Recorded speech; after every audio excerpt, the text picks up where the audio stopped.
মঞ্চে উপস্থিত আছেন সুজন সাহেব, আছেন আমার মুরব্বী সলিম ভাই, আমার তালুই সাহেব, ইসমাইল তালুই সাহেব, আরও আমাদের এলাকার গণ্যমান্য ব্যক্তি ও মা বোনেরা, সবাই প্রতি রইল আমার আন্তরিক ভালোবাসা। আসসালামু আলাইকুম।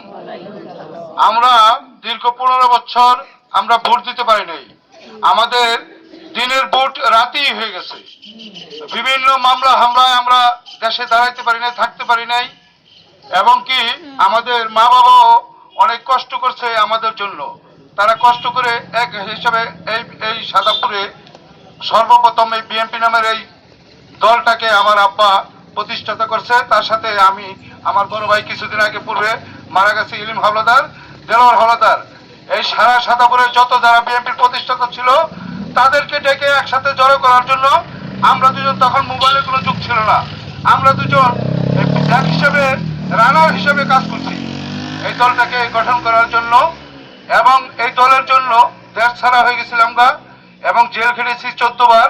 আপনারা সবাই জানেন আমরা কোনো মানুষের সাথে চাঁদাবাজি এবং ভূমিদস্য এসব কাজ আমরা কখনো কারো ক্ষতি করি নাই।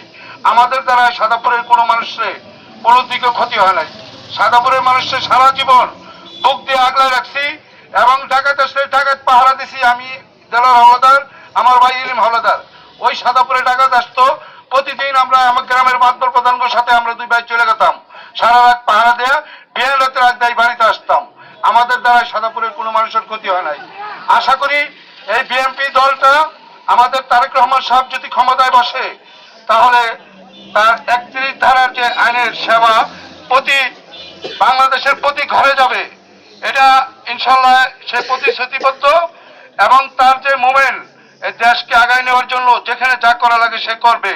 আপনারা 12 তারিখ, আপনারা দয়া করে 12 তারিখে সকাল থেকে মা বোন যারা আছেন, আমার বাপ ভাই যারা আছেন, চাচারা যারা আছেন, সকাল থেকে আপনারা ভোটটা কাজ করার জন্য কেন্দ্রে চলে যাবেন। আমরা তো সারা রাতই থাকবো, আপনারা সকালে থেকে যাবেন, আপনাদেরকে আমরা সকালবেলায় থেকেই রিসিভ করবো। ভোটটা সারাদিন 12 তারিখে সারাদিন দাঁড়ের শীর্ষে দিবেন ভোট।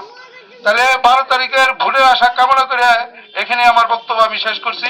আসসালামু আলাইকুম।